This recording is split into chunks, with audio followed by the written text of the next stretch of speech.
the Council of ICAO, Honorable Minister Mr. Yogesh Bhattarai, Honorable State Minister Mr. Buddha,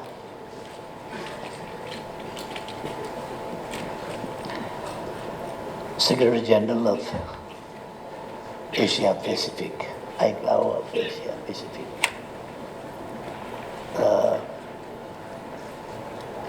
and all very, very distinguished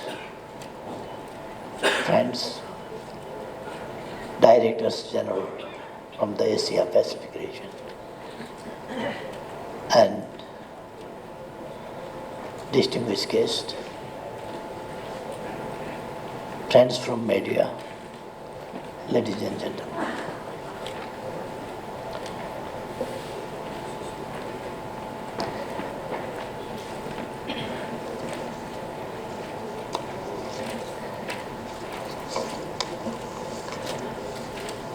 First of all, I would like to welcome you all in Nepal and in Kathmandu.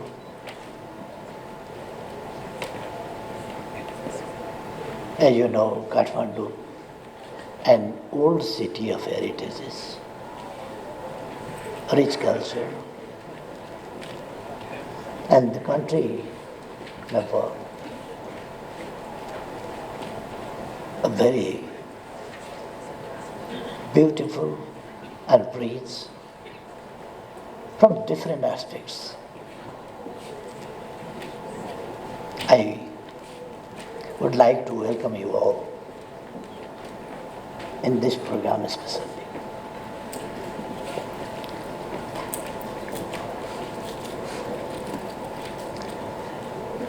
I would like to extend my best wishes for the grand success of this very, very important program, conference, this very 56th conference of ICAO. At the meantime, ICAO is celebrating its 75th anniversary after its establishment in 1944 in Chicago. I would like to congratulate all in this regard. And I would like to extend my best wishes for the grand success of this very important program, conference, where from 44 countries, more than 350 distinguished friends are gathered here from different parts of Asia and other parts of the world as well.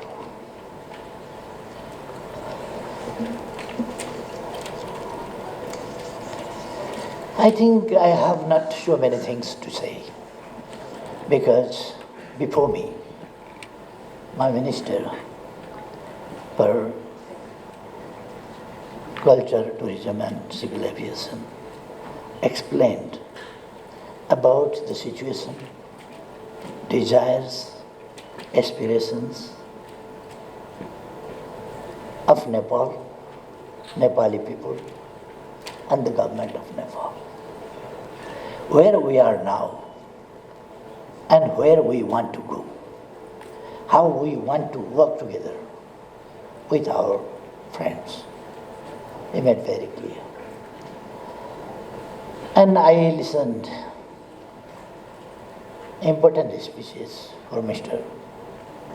Bernard Ellen and Mr. Arun Misra as well. And I found the feelings of all of us are similar. Commitments are similar. And our efforts are similar. We want to strengthen, particularly civil aviation,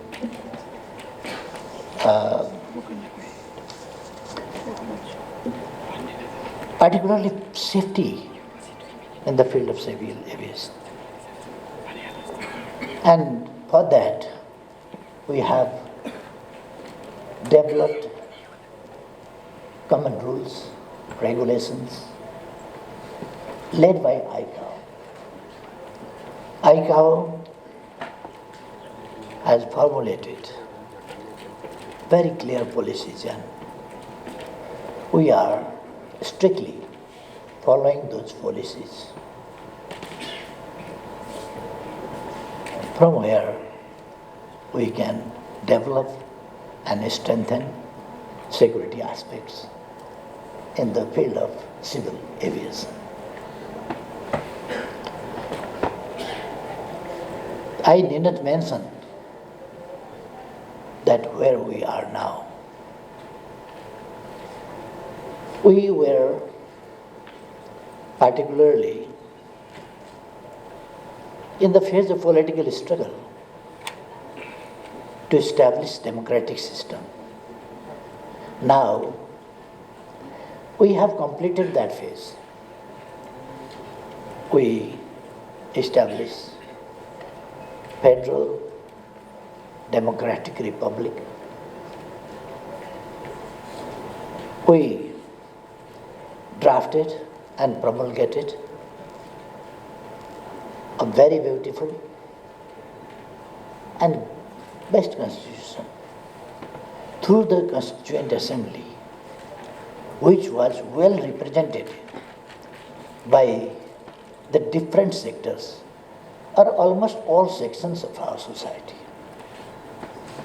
So it was a little bit large, but it was very colorful and it was very effective to reflect the aspirations of the people of all sectors and segments of our society. And the Constitution is promulgated. And we entered into the phase of implementing the Constitution. For that, we held elections of all three tiers of the federal system. And after the elections we promulgated, we developed, we passed bills from the Parliament to implement the Constitution,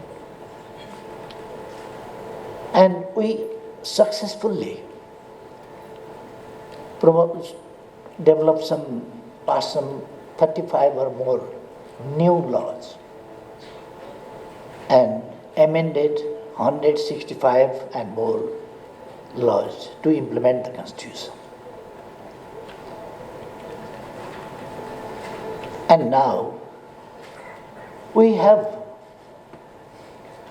altogether, we have three tiers of governments: the federal, the provincial, and the local. Altogether, one federal government, 7 provincial governments, and 753 local governments. Altogether, 761 governments we have. And the very first year, even in the very first year, there were no problems about the division of powers, resources, authorities among the different tiers of governments, with a very harmonious relationship. We started our journey towards the economic development.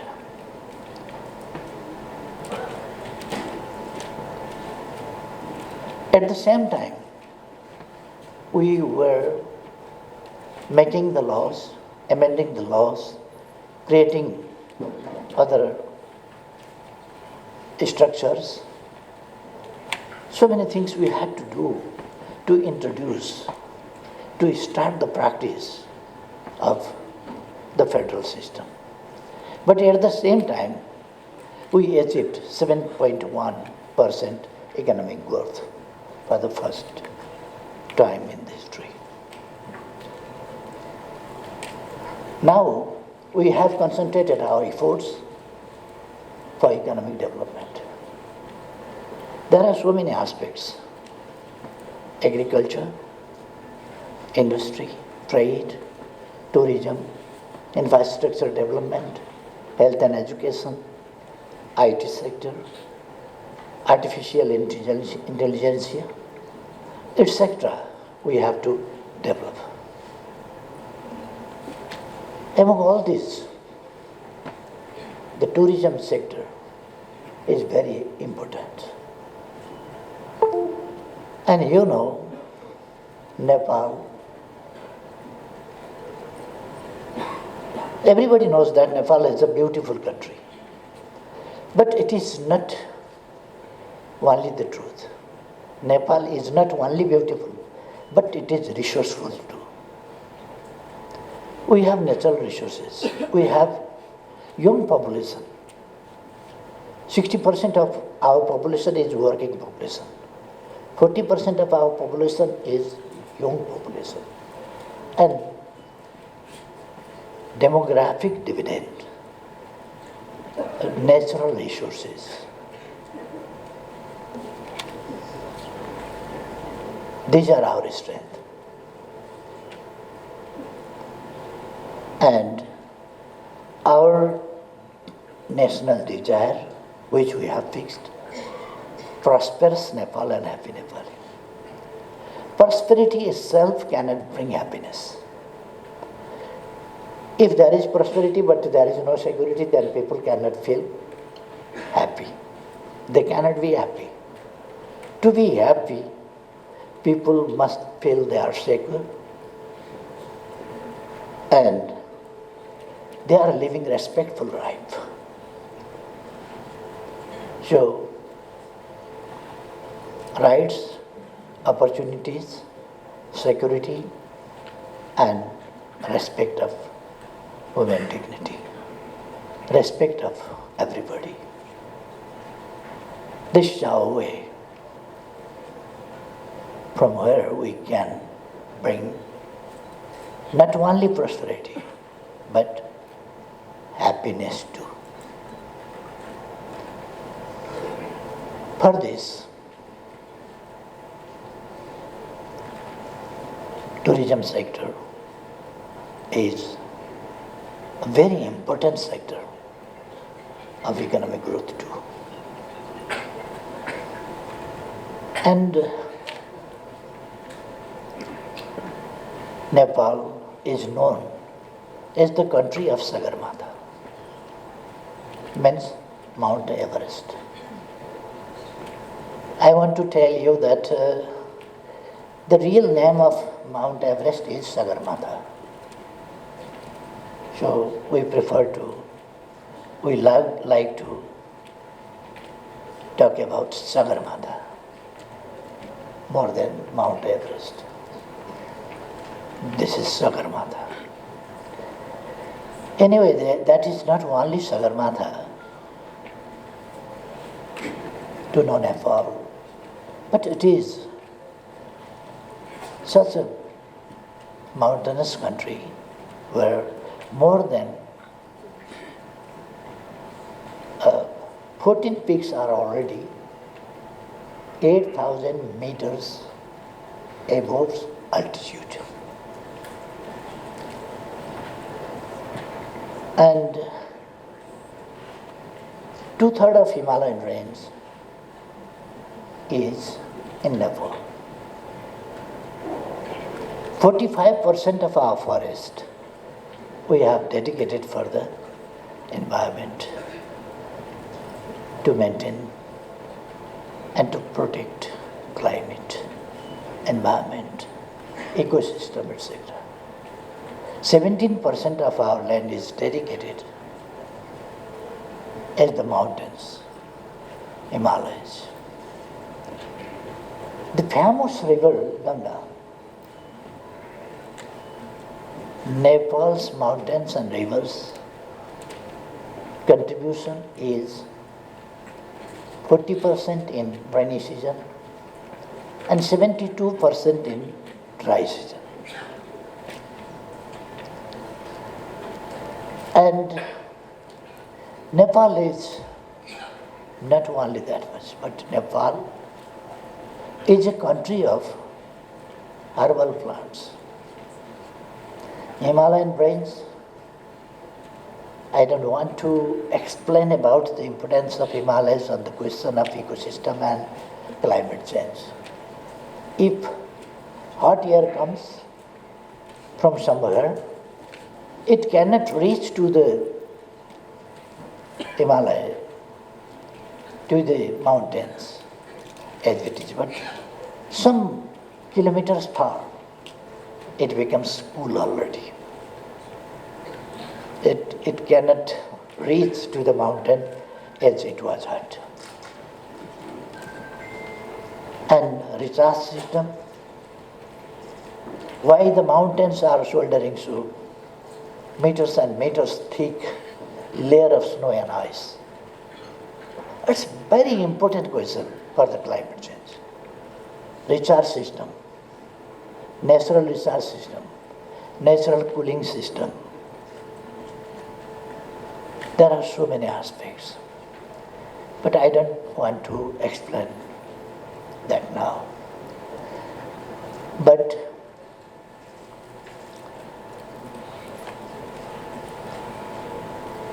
our flora and fauna, this country is very, very rich because of its diversity. We have highest peak of the world, and within a short distance,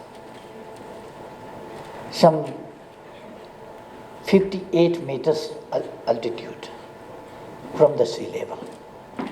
So low land we have. And there is so big diversity. And that means this country is rich for not only geographical diversity but also diversities in other aspects.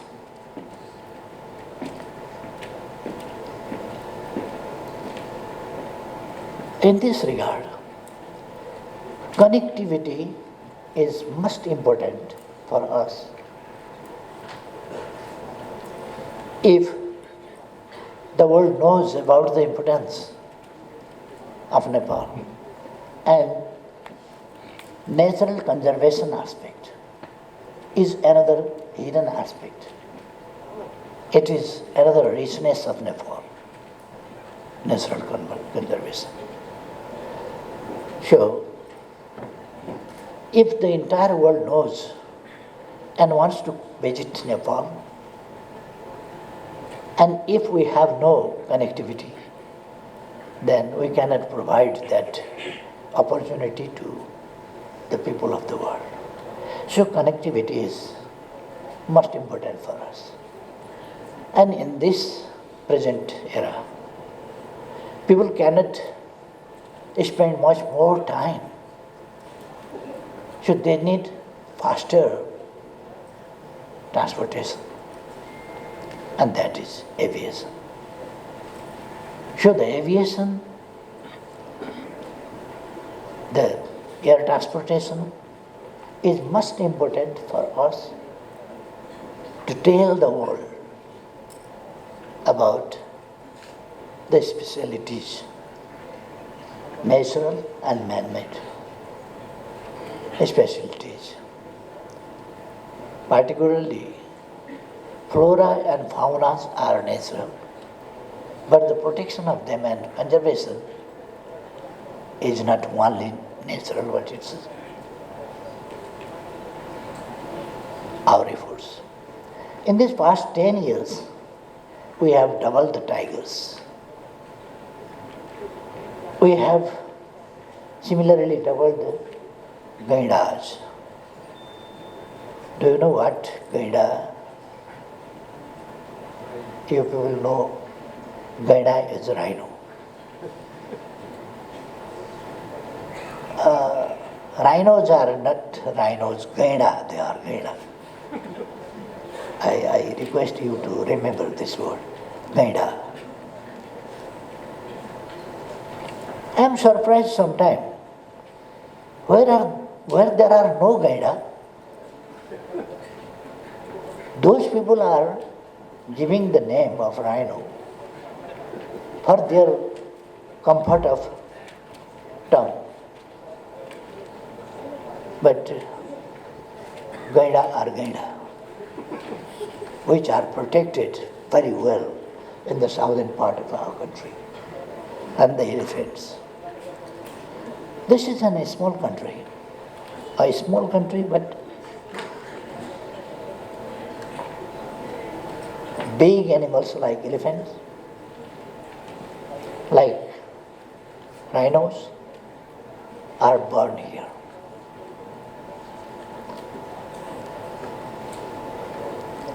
So to develop our tourism sector, we want to strengthen our civil aviation sector. It is our commitment. And Nepal is ready to work together with you all, with our ICAO, to develop safety measures in this field, to develop rules and regulations, to develop friendship and cooperation among us. This is the policy of the government of Nepal. We want to work together with you. So I am requesting ICAO and Secretary General of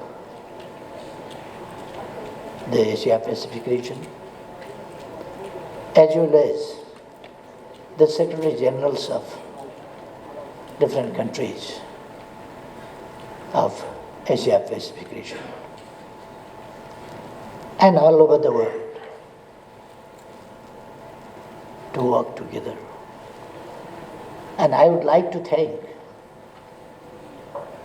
to all of you, all of our friends, for supporting us in this regard. We want to strictly follow the rules and regulations of ICAO, and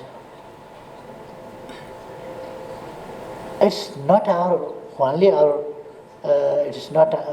our international obligation, but it's our need. It's our own necessity. So we want to develop, as our Director General of Civil Aviation and our Honorable Minister explained about how we are trying to develop our airports. Two new international airports are about to complete, like Gautam Buddha International Airport in Lumbini, in Bhairava, is in the phase of completion.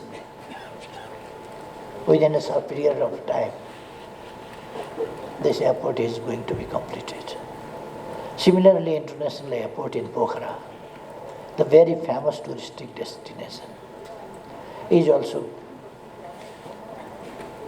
rapidly being constructed and in the near future it will also be completed. We are going to develop Kathmandu airport as boutique airport, where when you arrive, then you will see the glimpse of our history and culture and our efforts for modernization. The combination of history and modernization will be reflected in our boutique airport. And the process is going on right now. So without taking your more time, I would like to appreciate for your participation to you all. And I wish your stay in Kathmandu and Nepal very, very fruitful, very, very pleasant, and memorable, comfortable and memorable too. I believe that the conclusions at the end of this conference will be very important, with very important suggestions, conclusions drawn by the common wills and desires of all of you, all of participants. I believe that. And finally, I would like to extend best wishes of this conference. I would like to thank you all for your presence. Thank you very much.